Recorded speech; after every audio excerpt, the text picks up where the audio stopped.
ग्रामायण ग्रामायण घेऊ श्वास हा नवा. ग्रामायण ग्रामायण घेऊ ध्यास हा नवा. ग्रामायण ग्रामायण. ग्रामायण प्रतिष्ठानतर्फे मी आपल्या सर्वांचे येथे मनपूर्वक स्वागत करतो. ग्रामायण ही संस्था आपल्याला माहितीच आहे की ग्रामीण लोकांसाठी रोजगाराभिमुख असे अनेक उपक्रम राबवित असते. यात ग्रामायणतर्फे वेगवेगळ्या कार्यशाळा, प्रदर्शन, शिबिरं, सहल इत्यादी आयोजित केले जातात. पण कोविडच्या या काळात या सर्व कार्यक्रमांवर आपल्याला माहितीच आहे की स्थगिती आली आहे. म्हणून ग्रामायणतर्फे मागील वर्षापासून अनेक ऑनलाईन प्रबोधनपर कार्यक्रम आयोजित केले आहेत. विविध कार्यशाळा घेणे, ज्ञानगाथा, उद्योगगाथा, सेवागाथा, चिंतनगाथा असे अनेक कार्यक्रम दर शनिवार रविवारी ग्रामायण आपल्यासाठी घेऊन येत आहे.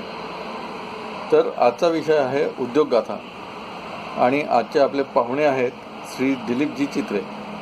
नागपूरलाच जन्मलेले श्री दिलीपजी यांनी पॉलिटेक्निकचा डिप्लोमा घेतला आहे आणि ते श्री ड्रायव्हिंग स्कूलचे संचालक आहेत. पण नेहमी काहीतरी नवीन करणे हा त्यांनी ध्यास घेतलेला आहे आणि त्यामुळेच त्यांना सोलर पॉवरवर चालणारी दुचाकी स्कूटर तयार केली आहे. यामुळे पेट्रोलची पण बचत होते. ही चाचणी जर यशस्वी झाली तर वाहन व्यवसायाला एक नवीन झळाळी मिळेल. तसेच 1974मध्ये त्यांनी केरोसिनवर चालणारी मोटरसायकल पण तयार केली होती. तर 1980मध्ये काचेवर पाण्याचे थेंब साचू नये म्हणून एक लिक्विड तयार केले. ऑटो रिक्षा पण त्यांनी DC मोटरवर चालवून दाखवली आहे आणि त्याची चार्जिंग सोलर पॉवरद्वारे होत होते. तसेच कारखान्यात तयार होणाऱ्या हानिकारक गॅसेसना निरुपद्रवी करण्यामागे तंत्रज्ञान त्यांनी शोधले आहे. आणि ग्रामीण भागातील स्कूल बसेस, सिटी बसेस सोलरवर चालवण्याचा त्यांचा संकल्प आहे. तर असे हे बॉर्न सायंटिस्ट आपण ज्यांना म्हणू शकतो ते श्री दिलीपजी चित्रे आज आपल्याला उपलब्ध झाले आहे. त्यांचे मी मनापासून इथे स्वागत करतो आणि कार्यक्रमाला सुरुवात करावी अशी मी त्यांना विनंती करतो. स्वागत आहे दिलीपजी. 1974ला पहिल्यांदा रॉकेलवर चालणारी मोटरसायकल बनवली होती आणि मग त्याच्यानंतर त्यांनी एक असं लिक्विड तयार केलं होतं की ज्याच्यामुळे काचेची त्यांनी डक्ट असं नाव दिलं होतं. त्यानंतर 1993ला डिझेल इंजिनने कारखान्यात तयार होणारे गॅस अशा पद्धतीने प्रक्रिया करून सोडायची की जे अपायकारक राहणार नाही. हे पर्यावरणाच्या दृष्टीने त्यांचं फार मोठं काम होतं. त्यांच्या काही कामांची दखल शासनानेही घेतली आहे. आता त्यांचं जे सर्व एवढं काम आहे तर याच्याबद्दल आपण त्यांच्याकडून प्रत्यक्ष माहिती घेऊ. दिलीपजी, सध्याची स्थिती अशी आहे की मोटार म्हटली की एकदम पेट्रोलचे दर आठवतात लोकांना. त्यामुळे आपण आपली सुरू केले रॉकेटवर चालवण्याचे किंवा नंतर सौर ऊर्जेवर चालवण्याचे त्याची माहिती देऊन करू आणि मग पुढे एक एक टप्प्यावर बोलतो. बोला. दिलीप. हॅलो. हा बोला. 1974 साली मोटरसायकलचं पेट्रोल इंजिन केरोसिनवर कसं चालू याविषयी प्रयत्न केला. गाडी पण केली होती आणि त्याच्या अनेक ट्रायल्सही घेतल्या. पण त्याच्यानंतर केरोसिन हे डोमेस्टिक यूज असल्यामुळे ते पुढे जाऊ शकलं नाही. मग त्याच्यानंतर 1980 साली गाडीच्या विंडशील्डवरती पाऊस जेव्हा पडतो तेव्हा त्याचा थेंब तयार होतो आणि तो जो थेंब आहे तो एका लेन्स सारखा ऑपरेट होतो ज्याच्यामुळे समोरचं दिसत नाही. तेव्हा मी असं एक लिक्विड तयार केलं होतं की जे जर का काचेवरती लावलं तर त्याच्यावरती तो थेंब तयार होत नाही आणि काच साफ दिसते. म्हणजे इमर्जन्सीला समजा वायपर्स बंद पडले असं नेहमीच होतं तर अशा वेळी आपण त्याचा उपयोग करू शकायचो. त्याच्यानंतर साधारणतः 73मध्ये मी डिझेल इंजिनचे जे गॅसेस आहेत ते पाण्यातून एका विशिष्ट प्रक्रियेने जर का पास केले तर त्याच्या इम्प्युरिटीज पाण्यात जमा होतात आणि हार्मलेस केसेस बाहेर पडतात असं केलं होतं. त्याच्या आम्ही नागपूर पॉलिटेक्निकला ट्रायल्सही घेतल्या होत्या आणि नंतर मी पुढील रिसर्चसाठी एका इन्स्टिट्यूटला मी ते डोनेट केलं होतं. त्याच्यानंतर असं लहान मोठ्या अनेक पेट्रोल पंपावर पाहायचो की हे कॉलेज स्टुडंट 20-20 रुपयाचं पेट्रोल भरतात. तर तेव्हा मी त्यांना थांबवून विचारलं की का रे बाबा, तू 20 रुपयाचं पेट्रोल भरतो, तुला आपली रस्ता सोडून अर्धा किलोमीटर यावं लागतं, म्हणजे 1 किलोमीटरचा ॲव्हरेज तिथे गेला, त्याच्यानंतर तुझा वेळ जातो लाईनमध्ये उभं राहण्यात, तर असं का? तर तेव्हा लक्षात आलं की त्यांचं म्हणणं असं होतं स्टँडवरती पेट्रोल चोरीला जातं. तेव्हा मी एक असा डिव्हाइस तयार केला होता की जो इंजिन चालू झाल्याशिवाय टाकीतनं पेट्रोलच, कारण मोटरसायकलमध्ये काय, खालचा नुसता पाईप ओढला की पेट्रोल बाहेर निघायचं, जो स्कूटरमध्ये नाही निघत पण मोटरसायकलमध्ये असं निघायचं पूर्वीच्या मोटरसायकल्समध्ये. तर असा एक डिव्हाइस तयार केला होता आणि साधारणतः 1995 नंतर मी लागलो होतो की बॅटरीवरती गाड्या कशा चालू होतील याच्या पाठीमागे. तर 2003 पर्यंत मी ऑटो रिक्षाचं पेट्रोल इंजिन काढून त्या ठिकाणी मोटर बसवून ट्रायल घेऊन जवळपास 60 ते 70 किलोमीटर गाडी त्याच्यावर चालायची. त्याच्यानंतर PCRA म्हणजे पेट्रोलियम कॉन्झर्वेशन रिसर्च असोसिएशन, त्याला मी अप्रोच झालो होतो आणि त्याच्यानंतर PP Indian institute of petroleum, म्हणजे हे त्यांचं एक पत्र आहे. तर मी 16 मे 2005 तिथे मी प्रेझेंटेशन दिलं होतं या विषयावर, पण का माहिती नाही मला विशेष त्याच्यात काही यश नाही मिळालं. आणि त्याच्यानंतर मग घरगुती उपयोगात आपण सोलर एनर्जी कसं आणू शकू याच्याबद्दल मी कामी लागलो. आणि माझं घर एक लॅबोरेटरी असल्यासारखं आहे सोलरची. तर एका माझ्या मित्राची शोरूम आहे हिरो मोटरसायकलची, गुरुदेव हिरो म्हणून. तर त्याच्याकडे पूर्ण शोरूमचे लाईट्स जे आहेत ते फक्त 2 किलोवॉटवरती 140 लाईट सकाळपासून संध्याकाळपर्यंत जवळपास 14 तास चालतात आणि आज त्याला 5 वर्ष पूर्ण झालेत जवळपास, आणि व्यवस्थित चालू आहे विदाऊट इलेक्ट्रिसिटी. तर हा ॲक्च्युली प्रोजेक्ट जो मी केला होता हा ग्रामीण विभागाकरता केला होता, जिथे इलेक्ट्रिसिटी नाही किंवा लोड शेडिंग खूप जास्त आहे. अगदी म्हणजे लहानात लहान एका झोपडीपासून तर मोठ्या हॉस्टेलपर्यंत हा उपयोगात आणू शकतो. साधारणतः आपली जी गरज आहे ऊर्जेची म्हणतोय मी, तर ऊर्जेची जी गरज आहे ती कशासाठी, लाईट, पंखा, त्याच्यानंतर मोबाईल चार्जर, TV, एंटरटेनमेंटसाठी आणि जगाशी कनेक्ट राहण्यासाठी कॉम्प्युटर. तर काय होतं की सौर ऊर्जा जी मिळते ती आपल्याला 12 किंवा 24 व्होल्ट्समध्ये मिळते आणि आपण त्याला इन्व्हर्टर लावून 240 व्होल्टला नेतो आणि त्याच्यानंतर परत त्याला स्टेप डाऊन अरेंजमेंट करून ती परत 24 किंवा 19 व्होल्टवरती आणतो. म्हणजे 13 मजले चढायचं आणि 12 मजले उतरायचं आणि जायचं कुठे आहे, पहिल्या मजल्यावर. तर हे मी बायपास करून इन्व्हर्टर न लावता जी सौर ऊर्जा मिळालेली आहे त्याच लेव्हलमध्ये आपण सगळे हे ॲपरेटर्स वापरू शकतो, अशी एक पद्धत केली. आणि त्याच्यानंतर मग परत ऑटो रिक्षामध्ये म्हणजे ई रिक्षा आल्या, ई रिक्षामध्ये मी हा करायचा प्रयत्न केला, 3-4 वेळी हा प्रयत्न केला आणि शेवटी आता फायनल जे मॉडेल तयार झालंय त्याचे चांगले रिझल्ट्स आहेत आणि it can be use commercially. आणि आता 2 व्हीलरवरती माझा प्रयत्न सुरू आहे. याच्यामध्ये मी एक व्हॅनही तयार केली मारुती व्हॅन, ज्याच्यामध्ये त्याचं इंजिन काढलं आणि इंजिनच्या ठिकाणी BLDC मोटर लावली आणि ती 48 व्होल्टच्या सर्किटच्या बॅटरीनी चालते आणि ती सोलरनी चार्ज होते. आतापर्यंत मला 25 किलोमीटरचा एका सोलर डेला त्याचा ॲव्हरेज मिळतोय आणि तो 100 पर्यंत वाढवायचा माझा प्रयत्न सुरू आहे.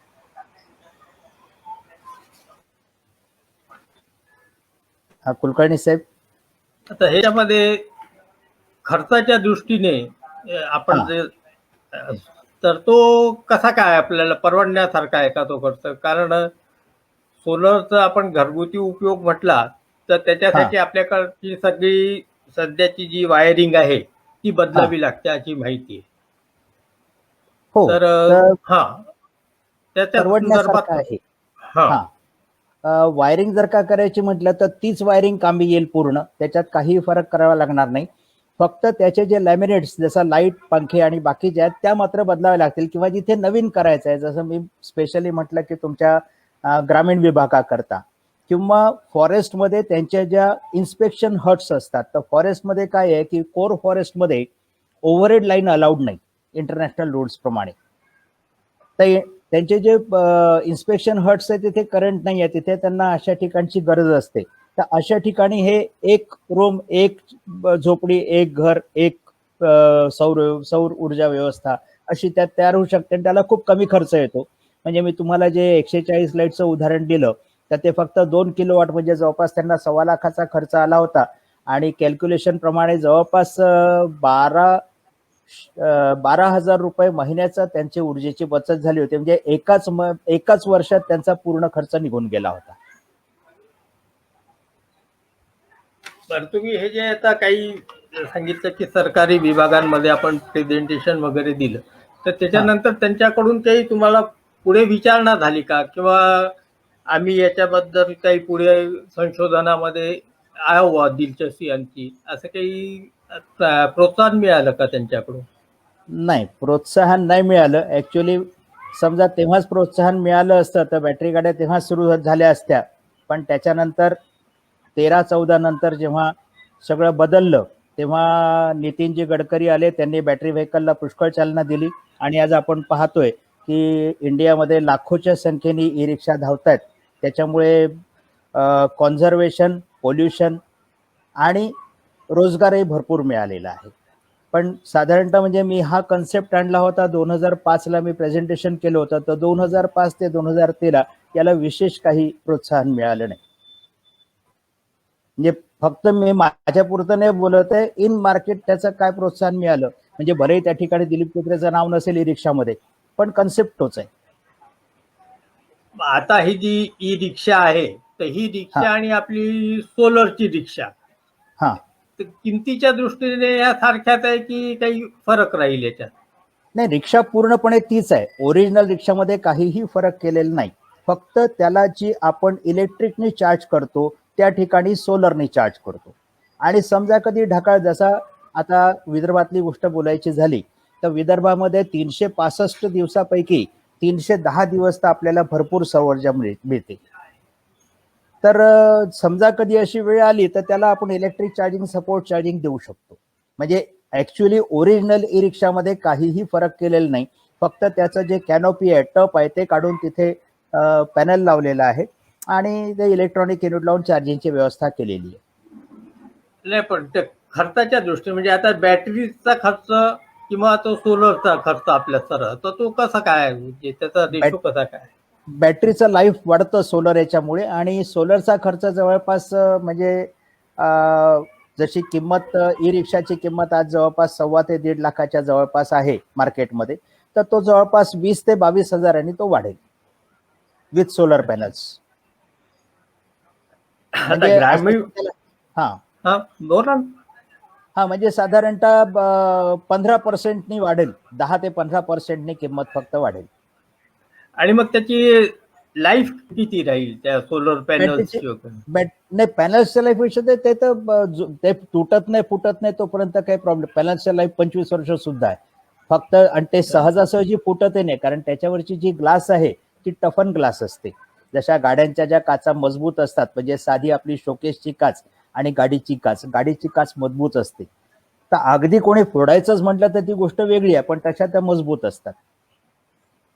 आणि सौर ऊर्जेमध्ये एक दुसरा प्रकार जे आपले हीटर्स असतात, तर त्याच्यामध्ये एका याच्यात पाईप्स असतात आणि काही याच्यात पॅनल्स असतात, तर हा काय फरक आहे? हा, तर जसा आता हा फरक असा आहे की जे सोलर गिझर्स जे आहेत, सोलर गिझर पाणी गरम करतात, तर त्याचं जे तत्व आहे ते कारच्या रेडिएटर सारखं आहे. म्हणजे कारच्या रेडिएटरला आपण पाणी थंड करायसाठी त्या रेडिएटरचा वापर करतो, तर याच्यामध्ये तशाच प्रकारचं रेडिएटर आहे. म्हणजे दोन्ही आलेले आहेत, कॉपरही आलेले आहेत आणि ग्लासही आलेले आहेत. यात आपण पाणी गरम करायसाठी उपयोग करतो. आणि पॅनल जे आहेत हे ऊर्जा तयार, म्हणजे इलेक्ट्रिसिटी, म्हणजे सोलर गिझर हे फक्त डायरेक्ट हीट पाणी गरम करून वापरायचं याच्यात आहे, त्याच्यामध्ये इलेक्ट्रिसिटी तयार होत नाही. आणि सोलर पॅनल्स जे आहेत हे इलेक्ट्रिसिटी तयार करतात, त्याच्यामध्ये 3-4 प्रकारचे पुष्कळ प्रकारचे पॅनल्स आता यायला लागलेत. अच्छा, हे ग्रामीण भागामध्ये आपण जे म्हणतात हा की तर तिथे हा हे आपण घरगुती उपाय सार्वजनिक म्हणजे रस्त्यावरचे दिवे, सार्वजनिक ठिकाणचे दिवे, असं कुठे जास्त आपल्याला ते सोयीचं आहे वापर त्याचा? नाही, सोलर रस्त्यावरचे दिवे तर आजकाल येतातच आहेत, पण घरामध्ये जो आहे, कारण लोकांचा समज असा आहे की याच्यावर टीव्ही नाही चालणार, त्याच्यानंतर कॉम्प्युटर नाही चालणार, तर ती जी घरामध्ये आपण व्यवस्था त्याच व्होल्टेजवर करू शकतो, ती मी केलेली आहे. म्हणजे रस्त्यावरचे दिवे तर पुष्कळ दिवस झाले आलेले आहेत सौर ऊर्जेचे, पण घरामध्ये यासाठी पॉप्युलर झालं नाही की लोकांना फक्त उजेडच मिळेल असा त्याचा कन्सेप्ट लोकांचा समज झालेला आहे. तर आपण नुसतंच उजेड नाही, आपण त्याच्यावर पंखा चालवू शकतो, त्याच्यावर कॉम्प्युटर चालवू शकतो, त्याच्यावर टीव्ही चालवू शकतो. म्हणजे एंटरटेनमेंट आणि जगाशी संबंध ठेवायसाठी जो हे आहे कॉम्प्युटर वगैरे, कॉम्प्युटर आहे त्याचा सुद्धा त्याच्यात उपयोग होऊ शकतो, कारण या सगळ्याला लागणारे ऍक्च्युअल व्होल्टेज फार कमी आहे. बरं, आता आपलं एक साधारण कौटुंबिक वापर जो असतो मध्यमवर्गीयाचा, तो साधारणतः 200 ते 300 युनिट दर महिन्याचा असा असतो. हा तर आता याच्यातला तांत्रिक भाग तुम्हाला माहितीये, पण समजा आपल्याला हे 300 युनिट वापर असलेले जे आहे तिथेच आपण या इलेक्ट्रिसिटीच्या ऐवजी सोलरचा उपयोग करायचा ठरवलं, हा तर त्याचा खर्च किती राहील? म्हणजे एक तर आता त्याचं पूर्ण बदलणे आणि तुमचं सोलरचे जे काय उपकरणं आहे ते विकत घेणे, तर असा सगळा खर्च किती येऊ शकतो तो? ऍक्च्युली असं आहे की 2 प्रकारचे मुख्यत्वे करून सध्या सोलरचा उपयोग घरगुती करण्यात होतो आहे.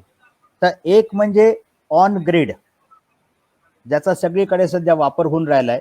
तर ऑन ग्रिड हा जो प्रकार आहे, तर हा साधारणतः ॲव्हरेज असं समजा की वर्षभराचा ॲव्हरेज काढला तर 3.5 युनिट पर डे, म्हणजे 100 युनिट पर मंथ 1 किलोवॉटला जनरेट करतो. आणि दुसरा जो आहे ऑफ ग्रिड, आता ऑन ग्रिड मध्ये काय आहे, तराजू सारखी गोष्ट आहे. सोलरचा जो गोल्डन अवर्स आहे, तो गोल्डन अवर्स आपण म्हणतो की सकाळी 9:30 ते 5 हा त्याच्यासाठी साधारण गोल्डन अवर्स समजला जातो सोलर एनर्जीसाठी. तर जोपर्यंत ती जी गोल्डन एनर्जी मिळत नाही तोपर्यंत ते शिफ्ट होत नाही, आणि त्याच्यामध्ये आपल्याला 3.5 युनिट मिळतात. हेच जर का तुम्ही ऑफ ग्रिड गेले तर तुम्हाला सकाळच्या पहिल्या किरणापासून भले कमी का असणार 6 ते 10 किंवा 9:30 पर्यंत आहे, ही एनर्जी सुद्धा आपण बॅटरीमध्ये, लोकांना बॅटरी हा एक बाऊ करून बसलेला आहे की बॅटरीचं खूप जास्त खर्च येतो. खूप जास्त खर्च वगैरे नाही येत, खूप कमी खर्च येतो बॅटरीचा. जेवढा आपण युनिट वाचवतो, म्हणजे सकाळी 6 ते 9:30 आणि संध्याकाळी 5 ते 6, 6:30 या अवर्समध्ये जी इलेक्ट्रिसिटी मिळते ती सुद्धा आपण बॅटरीमध्ये सेव्ह करून घेऊ शकतो. आणि ह्या एनर्जीचे जर काय कॅल्क्युलेट केलं, आता जसं मी तुम्हाला पहिले उदाहरण सांगितलं त्या शोरूमचं, तर त्यांना 3 वर्षानंतर त्यांच्या 4 बॅटरीज लावल्या, 4 बॅटरीज बदलाव्या लागल्या. पूर्ण युनिट झालं होतं जवळपास 1.25 ते 1.5 लाखाचं, आणि जेव्हा बॅटऱ्या बदलल्या तेव्हा जवळपास 25,000 4ही बॅटऱ्या बदलल्या. तर 3 वर्षात त्यांचे कितीतरी पैसे जास्त, कितीतरी पटीने पैसे जास्त, एका वर्षातच पूर्ण 1.5 लाखाचा त्यांचा खर्च निघून गेला. आणि असंच एक काम एक फ्लॅट स्कीमही मध्ये माझ्या मित्राकडे मी केलेलं आहे. त्याच्याकडे जवळपास 27 लाईट्स आणि 7 सिलिंग फॅन हे चालू आहेत. आज जवळपास 2.5 वर्ष झाले आणि अजूनही बिनबोभाट चालू आहे, ज्याचा इलेक्ट्रिसिटीशी काही संबंध नाही. तर असे 2 प्रोजेक्ट एक प्रोजेक्ट म्हणून मी केलेले आहेत.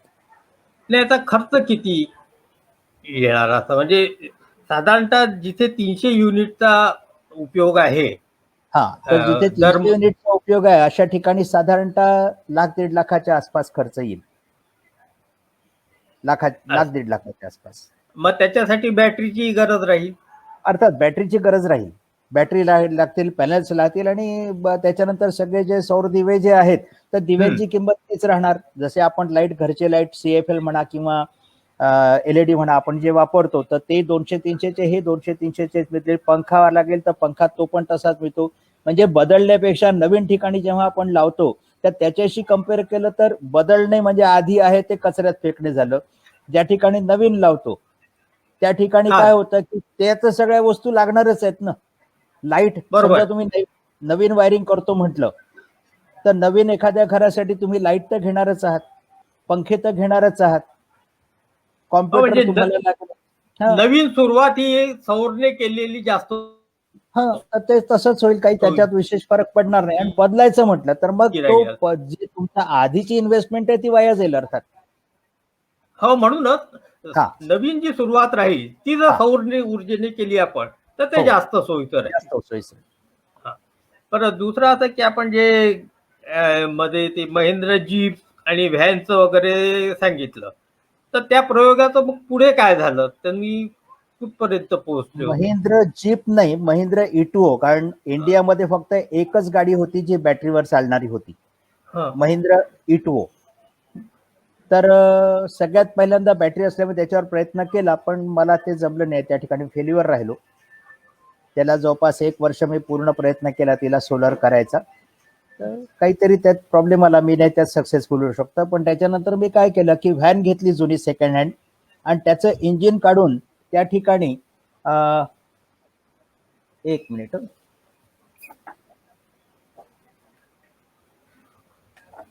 मला काढून दे ना पटापट,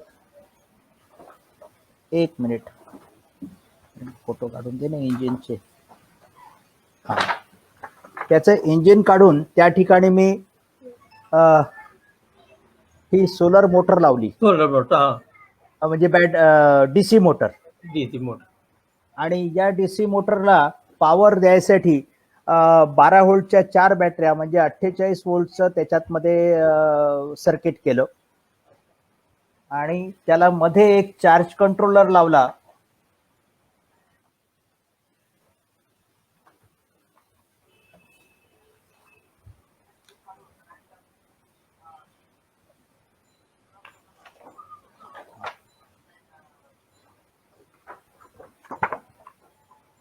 आणि हा म्हणजे इन बिटवीन बॅटरी आणि मोटर याच्यामध्ये हा चार्ज कंट्रोलर लावला आणि त्यांनी पॉवर्ड होते आणि ती सोलरनी चालते, सोलर व्हॅन.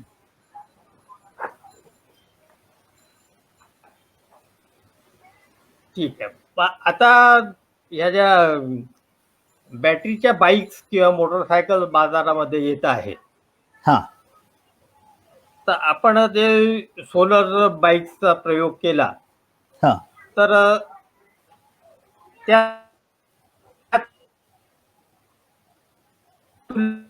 या दोघांची तुलना काय परवडू शकतं, काय वाटते आपल्याला, अनुभव काय आहे आपला? सोलर बाईक्सवर सध्या माझ्या रोड टेस्ट चालू आहेत. आज मी एकदम बरं. रिझल्ट बद्दल बोलू शकत नाही, पण लवकरच विदिन अ मंथ ऑर 2 त्याचं रोड टेस्ट येऊन जातील आहे. आणि सोलर बाईक्सला फार कमी खर्चात सोलर लागेल. आणि जर का सोलर बाईक्सच तयार करायच्या म्हटलं तर ते डिझाईन करतानाच आपण सोलर पॅनलसाठी व्यवस्थित अशी त्याला डिझाईन करू शकू. आणि जवळपास त्याच्यापेक्षा एक 10% जास्त सध्या ज्या इलेक्ट्रिक बाईक्स किंवा इलेक्ट्रिक स्कूटर जे येतात त्याच्यात फक्त 10% किंमत जास्त करून आपण सोलर स्कूटर्स किंवा सोलर बाईक्स काढू शकतो. कारण आता या पेट्रोलच्या वाढीमुळे काही लोक सायकल्स ज्या निघाल्या आहेत बॅटरी त्या वापरायला लागल्या, म्हणजे त्यांचं हा, तर त्या काहीतरी मला वाटते 25-30 हजाराच्या याच्यात येतात त्या सायकल. तर आपण हा जर सोलरचा प्रयोग केला तर तो आपल्याला किती खर्च येईल त्याचा आणि कसा काय राहील वापरायच्या दृष्टीने, मेंटेनन्सच्या दृष्टीने? सायकलला कदाचित 5,000च्या आत येईल आणि सोलर स्कूटर्सला 8,000च्या आत येईल. मग हा जर एवढा मर्यादित खर्च असेल तर फारच सोयीचं येतं. हो हो होईल, पण त्याच्या अजून ट्रायल्स माझ्या व्हायचे आहेत. जसं मी ई रिक्षा बद्दल बोलतो की ई रिक्षा बद्दल ट्रायल्स झालेले आहेत आणि इट इज सक्सेसफुल, म्हणजे आता कमर्शियली त्याचा उपयोग होऊ शकतो. असं स्कूटर बद्दल थोडंसं मला अजून रोड टेस्ट चालू आहे, तर होईलच, 1-2 महिन्यात क्लिअर होईल. पण तुम्ही हे जे सगळे प्रयोग करून राहिले आहे तर याच्यासाठी खर्च लागतो, मनुष्यबळ लागते, तर याची काय व्यवस्था, म्हणजे तुम्हाला कुठल्या संस्थेकडून काही मदत मिळते, काही व्यक्तींकडून मिळते, कसं काय करता तुम्ही, व्यवस्थापन कसं चालते मग तुमचं? नाही हे सगळं हॉबी म्हणून करतोय. काही लोकांना संध्याकाळी बारमध्ये जायची असते. हे माझं व्यसन, हॉबी म्हणण्याचं व्यसन आहे.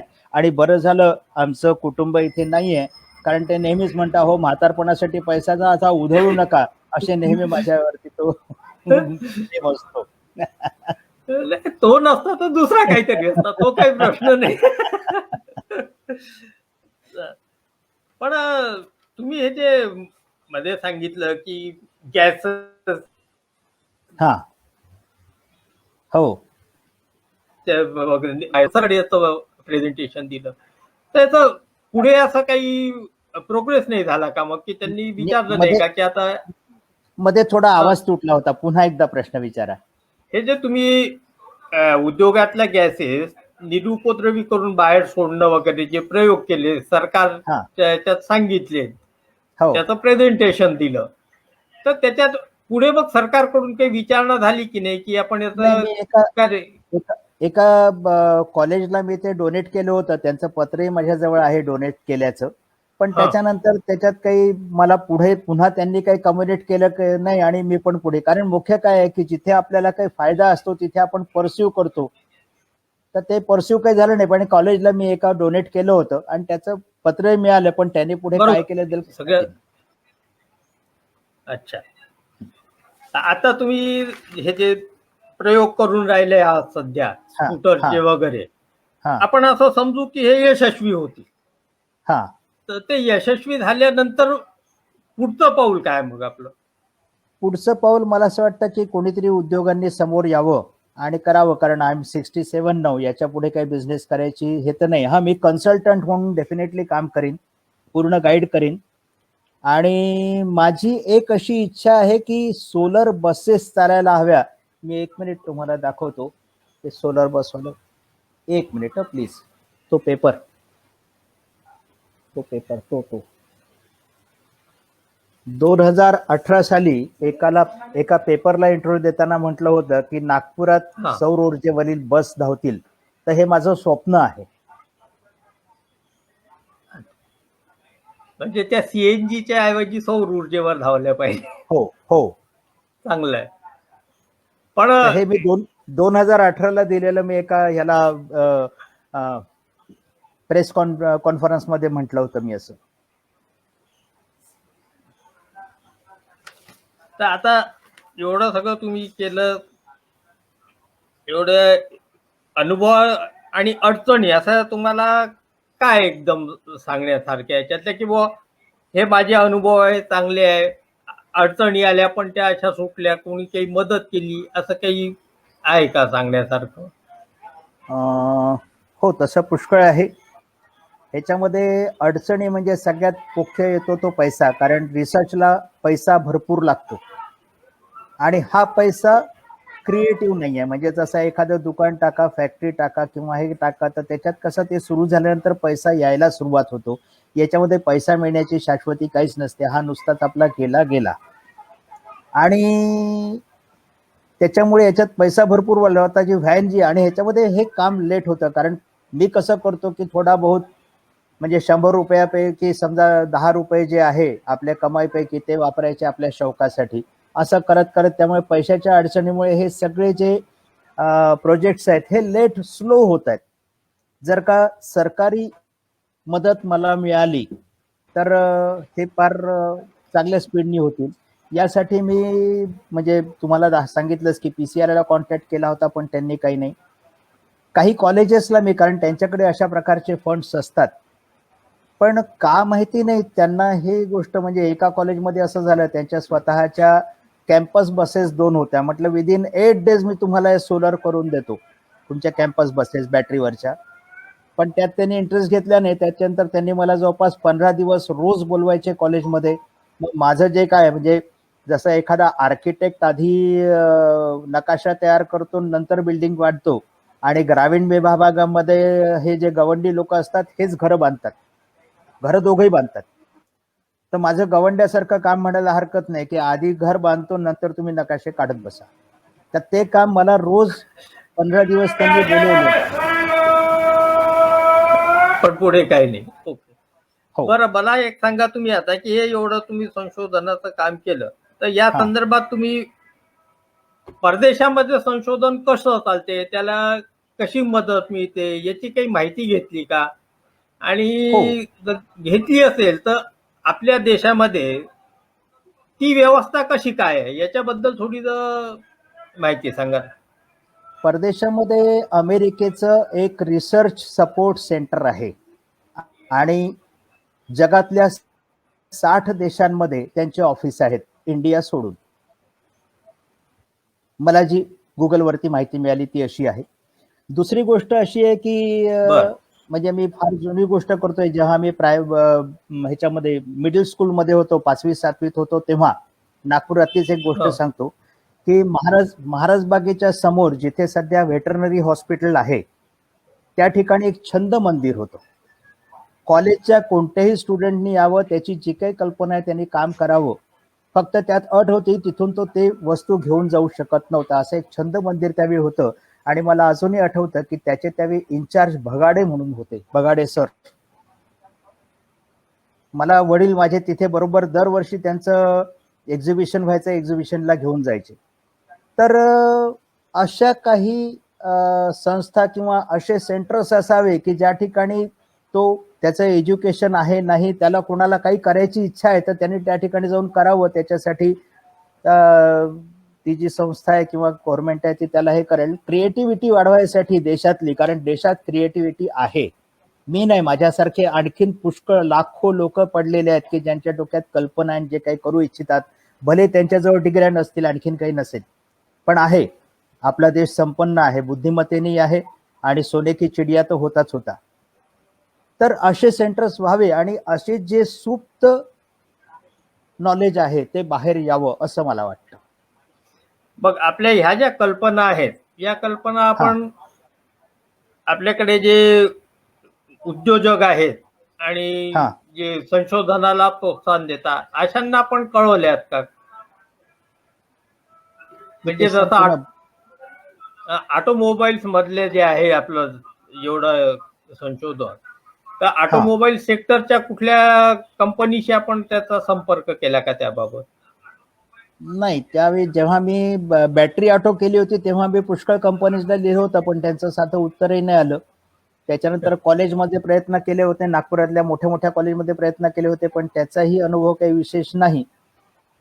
आणि गव्हर्नमेंटने याच्यात लक्ष द्यायला हवं असं वाटतं अशा ह्याच्यामध्ये. म्हणजे अजूनही माझं स्वप्न आहे की नागपुरातल्या बसेस सौर ऊर्जेवर चालल्या पाहिजे आणि मला जर का चान्स मिळाला तर मी हे खरं करून नक्की दाखवीन.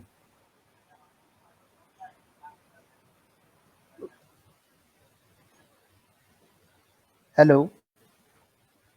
पण आता एवढ्या मला लोकांना, म्हणजे जे काही जनता आहे त्यांना आणि सरकारला अशा काही सूचना द्यायच्या आहेत का की ज्याच्याने हे सगळं संशोधनाला काही प्रोत्साहन मिळेल, आपल्या ज्या काही नवीन कल्पना आहेत त्या कार्यान्वित होऊ शकतील असं?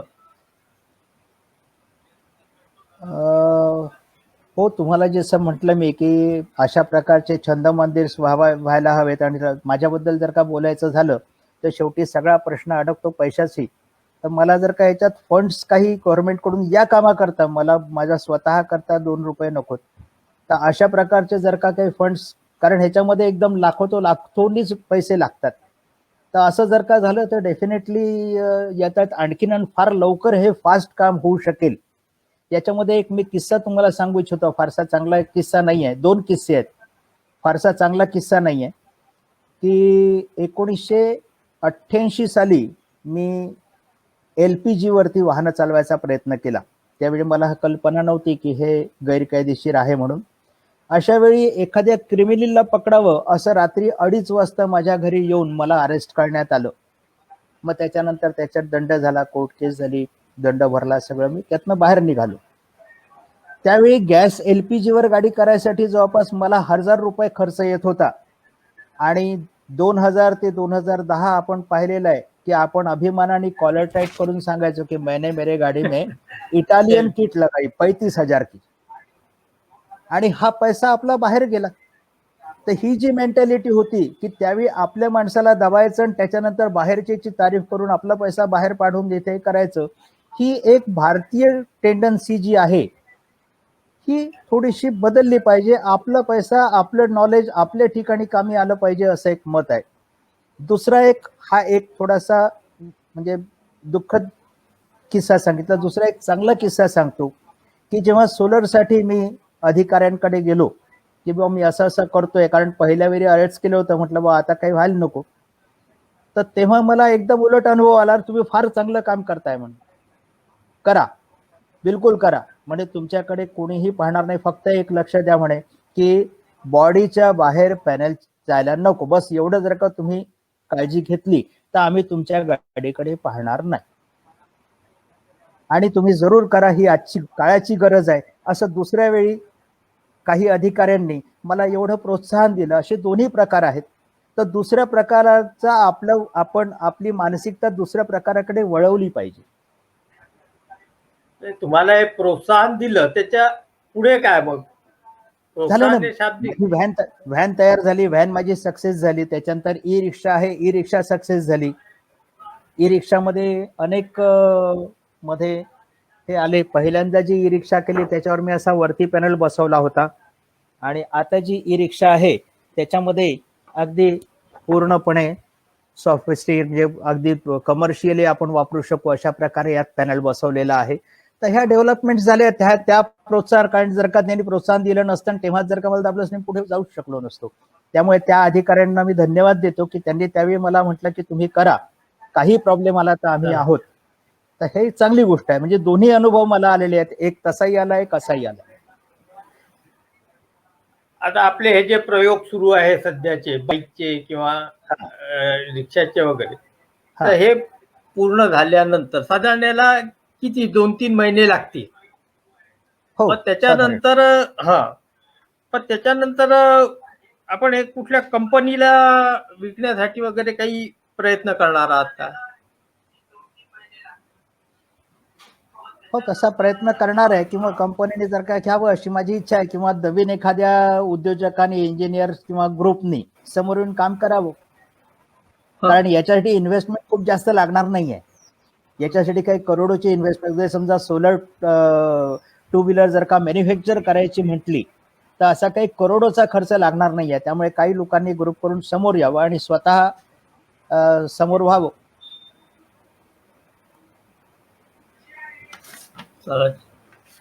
छान झाली आपली चर्चा. आपल्याला जर काही सांगायचं असेल अजून सांगा, आणि मग आपण आटोपतो.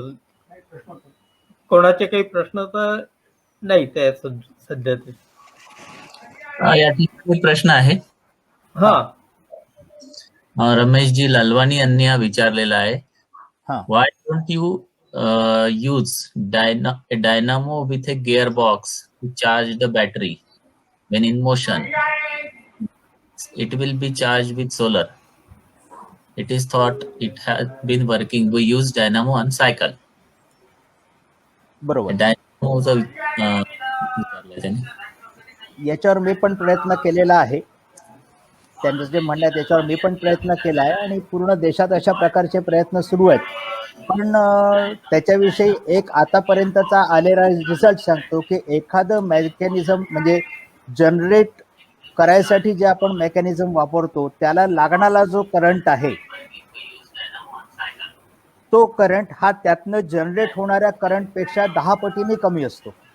त्याच्यामुळे ज्या दिवशी हे दोन्ही मॅच होईल किंवा वर जाईल आहे, त्या दिवशी एक क्रांती घडून जाईल. अजूनपर्यंत तसं कुठेच माझ्या माहितीत तरी असं झालेलं नाही. म्हणजे लागणारा करंट आणि निघणारा करंट ह्याच्यामध्ये नेहमी तफावत राहिलेली, आणि ही तफावत ज्या दिवशी निघेल त्या दिवशी पूर्ण क्षेत्रात, ऊर्जा क्षेत्रात पूर्ण क्रांती घडून जाईल.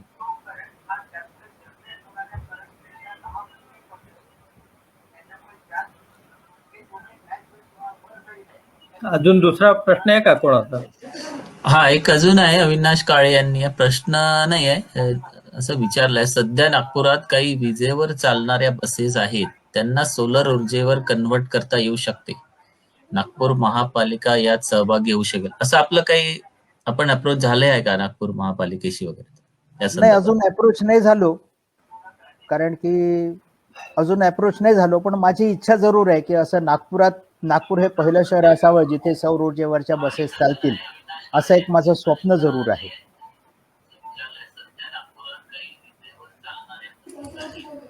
जर का कॉर्पोरेशन म्हटलं तर मी जरूर त्याच्यावरती काम करायला तयार आहे.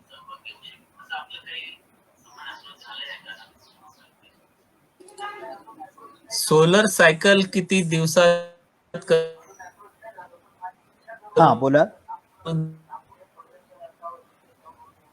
आवाज बरोबर, प्रश्न पूर्ण ऐकून नाही आला, आवाज पूर्ण नाही आला, मध्ये कटला.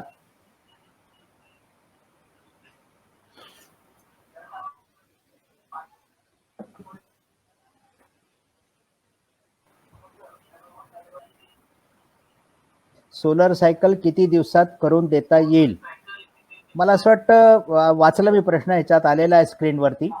सोलर सायकल म्हणजे बॅटरी सायकल जर का असेल, ऑलरेडी बॅटरी ड्रिव्हन सायकल जर का असेल तर ती महिन्याभरात करून देते. म्हणजे कॅल्क्युलेशन्स थोडेसे करावे लागतील, एका महिन्यात होऊ शकेल ती सोलर सायकल. त्यासाठी 1 महिना भरपूर झाला. हॅलो.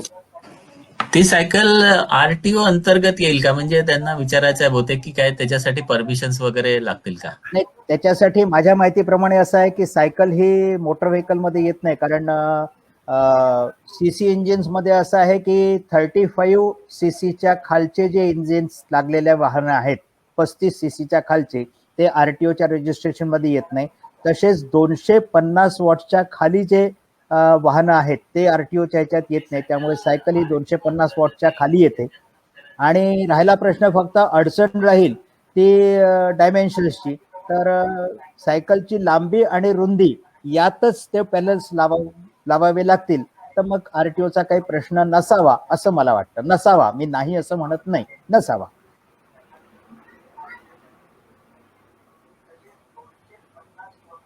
आणि ते लांबी आणि रुंदीच्या मध्ये ऍडजस्ट होतील.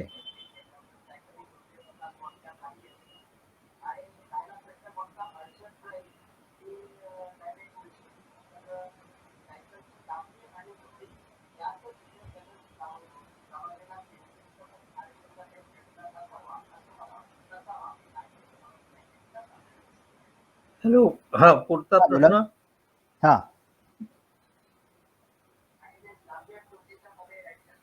हा बोला.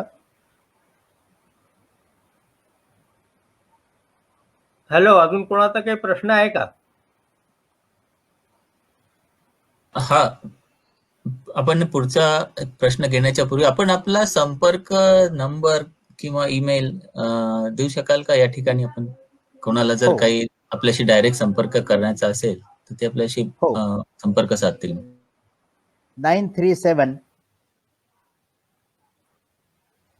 116 1415 हा माझा मोबाईल नंबर आहे आणि हाच व्हॉट्सअप नंबर आहे.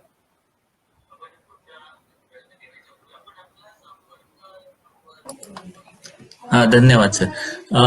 सध्या आपण ज्या गाड्या बघतो, बॅटरीवाल्या गाड्या ज्या असतात त्या चालतात, हा एक प्रश्न आहे. त्याच्यात लक्षात येत 2-2.5 वर्षात त्या बॅटरी त्याच्या डाऊन होऊन जातात आणि मग त्याचं ते 2,500-3,000 हजाराची ती बॅटरी असते. तर ते मग तर काय तर काय होतं की आतापर्यंत lead acid. Hello hello hello hello ऐकू येतंय? हॅलो, विचार केला, ऐकू येतंय का? हॅलो, ऐकू येतंय का? आवाज कटतोय थोडा, पण बोला तुम्ही, समजून जाईल. हा ठीक आहे. तर आधी जे बॅटरी यायच्या त्या लेड ऍसिड बॅटरी यायच्या आणि याचं लाईफ फार कमी असायचं. आता लिथियम बॅटरी येतात आणि लिथियम बॅटरीच्या किमती पुष्कळ कमी, म्हणजे तरीही लेड ऍसिड बॅटरीच्या तिप्पट आहेतच आहेत. पण लिथियम बॅटरीचं लाईफ खूप जास्त असतं, म्हणजे याच्या जवळपास 5 पट जास्त लाईफ असतं. म्हणजे 3 वर्षापर्यंत तर लिथियम बॅटरी डेफिनेटली चालतील. आणि लिथियम बॅटरी जर का गाड्यांना लावल्या तर म्हणजे शेवटी लॉंग टर्म मध्ये पैशाचीही बचत होईल आणि गाडीचा परफॉर्मन्स आणि बाकी सगळं बरोबर राहील. आता लिथियम बॅटरीज मार्केटमध्ये आलेल्या आहेत. आणि आता ज्या टू व्हीलर्स येत आहेत नवीन बॅटरी टू व्हीलर्स, त्या लिथियम बॅटरी लावूनच येत आहेत, किंवा कार्स वगैरे ज्या येत आहेत त्या पण लिथियम बॅटरी लावूनच येत आहेत.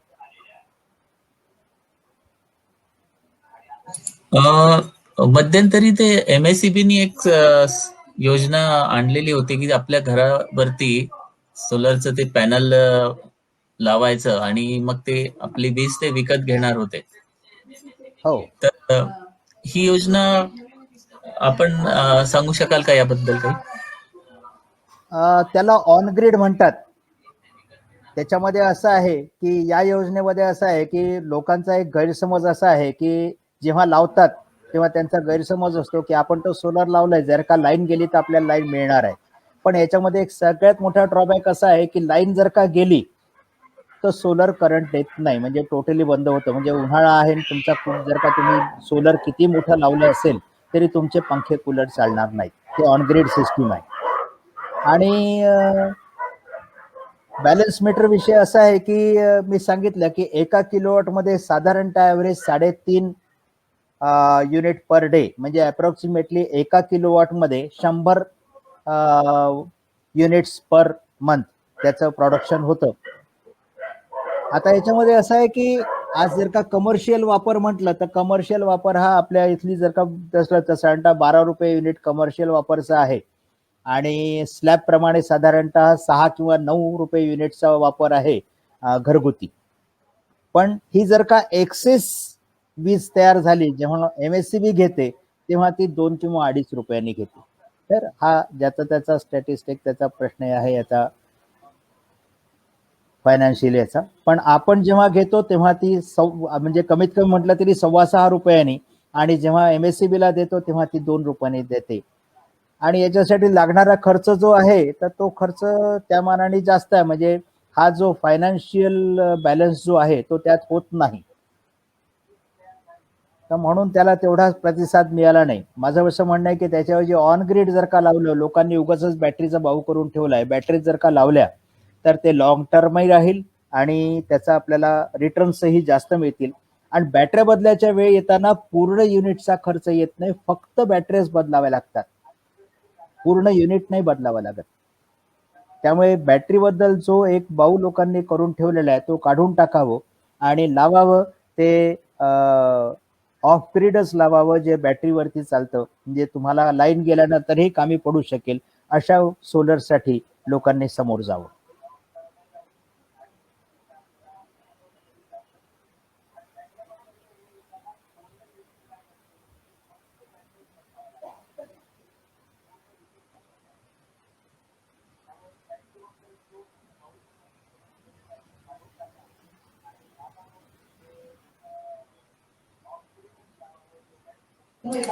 धन्यवाद. आपले प्रश्न झालेले आहे विकासजी. हो, चालेल. छान झाली आपली चर्चा. आपल्या सगळ्या प्रकल्पांसाठी आपणास शुभेच्छा. लवकरात लवकर आपले सगळे प्रकल्प यशस्वी हो आणि त्याला व्यावसायिकदृष्ट्या यश मिळो, ही आमच्या सगळ्यांतर्फे आपणास शुभेच्छा. धन्यवाद. माझी अशी इच्छा आहे की व्यावसायिक दृष्ट्या म्हणण्यापेक्षा लोकांना, सामान्य लोकांना या सौर ऊर्जेचा वापर हो, अशी मी इच्छा प्रार्थना करतो देवाला आणि सरकारला. धन्यवाद. थँक्यू. धन्यवाद.